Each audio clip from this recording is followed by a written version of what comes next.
അപ്പൊ ഫോണിങ്ങനെ നമ്മള് സംസാരിച്ചോണ്ടിരിക്കണു. അപ്പൊ അതിന്റെ കൂടെ എന്തെങ്കിലും ജോലി ചെയ്യാൻ പറ്റും. ജോലി അങ്ങനെയൊക്കെ പറ്റിയിട്ടുണ്ട്. പക്ഷെ എന്നാലും അപ്പൊ നമ്മൾ പറയുന്നതിൽ ചിലപ്പോ ഇത് മിസ്റ്റേക്ക് ഉണ്ടാവും. കോൺസെൻട്രേഷൻ എവിടേക്കോ ഒന്ന് പോകും. അതറിയോ കൈമുറിയും ചിലപ്പോ ഇങ്ങോട്ട് ശ്രദ്ധിച്ചാൽ കൈമുറി. അത് അവർക്ക് മനസ്സിലാവുകയും ചെയ്യും. വേറെന്തെങ്കിലും ചെയ്തോണ്ടിരിക്കുകയാണ്.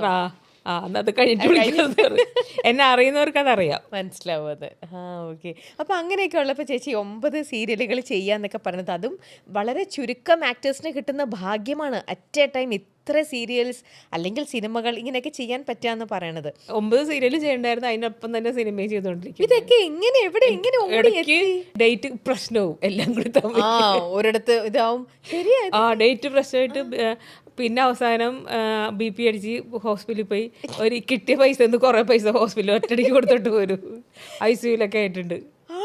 BP അടിച്ച് 2 ആലോചിച്ചിട്ട് ഡേറ്റ് കൊടുക്കാൻ ഡേറ്റിന്റെ പ്രശ്നം ഇത് കൺഫ്യൂഷൻ ആയിട്ട് അവസാനം ഒരാൾക്കും ഡേറ്റ് കൊടുക്കാൻ പറ്റൂല. അവസാനം സീരിയലാണ് സംഭവം എങ്കിൽ പോലും സിനിമയാണെങ്കിൽ ഒന്നും പറ്റില്ല. കാരണം അവർ വലിയ വലിയ ആർട്ടിസ്റ്റുകളുടെ ഡേറ്റിലായിരിക്കുമല്ലോ അത് ഫിക്സ് ചെയ്തത്. സീരിയലിൽ പിന്നെ എന്തെങ്കിലുമൊക്കെ ചെയ്യാൻ പറ്റും. അപ്പൊ എങ്കിൽ പോലും അവർക്ക് കഥ മാറ്റിയൊക്കെ എഴുതാൻ പറ്റും. അതുകൊണ്ട് ഞാൻ പറഞ്ഞ സീരിയലാണ് സംഭവം. സീരിയലാകുമ്പോൾ നമുക്ക് ഇപ്പൊ ഒരാൾക്ക് എന്തെങ്കിലും പറ്റിയാ അപ്പുറത്ത് മാറ്റി എഴുതി വേറെ എന്തെങ്കിലുമൊക്കെ കൊണ്ടുപോകാം. എങ്കിൽ പോലും ഞാൻ ഇതിന്റെ പ്രശ്നം വരുമ്പോൾ എനിക്ക് BP അടിക്കും.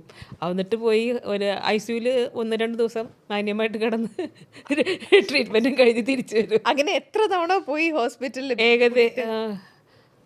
MAJ ഹോസ്പിറ്റലിൽ 2 പ്രാവശ്യം പോയിട്ടുണ്ട്. മെഡിക്കൽ ട്രസ്റ്റിൽ മെഡിക്കൽ സെന്ററിൽ 2-3 പ്രാവശ്യം പോയിട്ടുണ്ട്. അങ്ങനെ പിന്നെ വേറെ തിരുവനന്തപുരത്തൊക്കെ പോയിട്ടുണ്ട്. അതുപോലെ പലപ്പോഴും പോയിട്ടുണ്ട്. പക്ഷെ എന്നാലും വീണ്ടും അടുത്ത സീരിയൽ വരുമ്പോഴും വീണ്ടും ഡേറ്റ് കൊടുക്കും.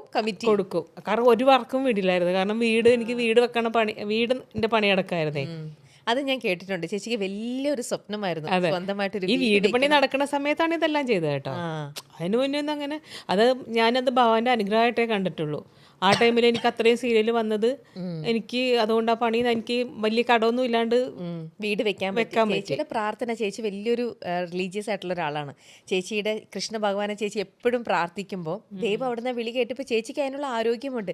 അപ്പൊ ഒരുമിച്ച് കുറെ വർക്കുകൾ ചേച്ചിക്ക് തന്നതാണ് വീടെന്ന് പറഞ്ഞ സ്വപ്നം റെഡിയാക്കാൻ വേണ്ടിയിട്ട്.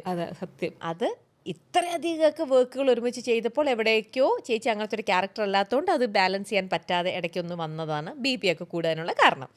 പക്ഷെ എന്നാലും അങ്ങനെയൊക്കെ വർക്ക് ചെയ്തതുകൊണ്ട് ചേച്ചിക്ക് സ്വന്തമായിട്ട് ഇഷ്ടപ്പെട്ട പോലെ ഒരു വീട് വെക്കാൻ പറ്റും. ഞാൻ റെസ്റ്റ് എടുക്കൂലായിരുന്നു ആ ടൈമില്. വീട്ടില് മക്കളൊക്കെ എന്നെ ഈ മാവേലി പറഞ്ഞ പോലെ ആയിരുന്നു എന്നെ കാണുന്ന ആ ടൈമില്. അമ്മ ഒന്നെന്ന് പറയാം എന്താന്ന് വെച്ചാല് എന്ന് വെച്ചാൽ ഇപ്പൊ തന്നെ പോകുമെന്നറിയാം. വന്ന് കയറി പെട്ടിയും പാക്ക് ചെയ്ത് അടുത്ത സെറ്റിൽ പോകുന്നറിയാം. അപ്പൊ അത് കുറച്ച് വർഷം അങ്ങനെ ഉണ്ടായിട്ടുള്ളൂ കേട്ടോ. ആ വീട് പണി തീർക്കണമല്ലോ അങ്ങനെയല്ലോ. അപ്പൊ അതുകൊണ്ട് ഞാൻ കുറച്ച് വർഷം അങ്ങനെ അതിന് വേണ്ടിട്ട്. പക്ഷെ ഈ ഷൂട്ടും കാര്യങ്ങളും എല്ലാം അപ്പൊ ചേച്ചിക്ക് തിരുവനന്തപുരത്ത് തന്നെയായിരുന്നു? കൂടുതലും തിരുവനന്തപുരം തന്നെയായിരുന്നു. അപ്പൊ ആ യാത്രയും കൂടെ വരുമായിരുന്നു എറണാകുളത്ത് നിന്ന്? പിന്നെ ഉണ്ടായിരുന്നു ഒരു സീരിയൽ വടകര ഉണ്ടായിരുന്നു. പിന്നെ 2 സീരിയൽ ഒന്നോ 2 സീരിയൽ ചാലക്കുടിയിൽ ഉണ്ടായിരുന്നു. പിന്നെ എറണാകുളത്ത് പറഞ്ഞുണ്ടായിരുന്നു. വടകര, ചാലക്കുടി, എറണാകുളം, തിരുവനന്തപുരം. ഇങ്ങനെയുള്ള യാത്രയും ഓരോ സെറ്റും. അതാ. പക്ഷെ അന്ന് വെച്ചാൽ നമുക്ക് നല്ല ആരോഗ്യമുള്ള ഒരു ഏജ് അല്ലേ. ഇതെല്ലാം പറ്റുമായിരുന്നു.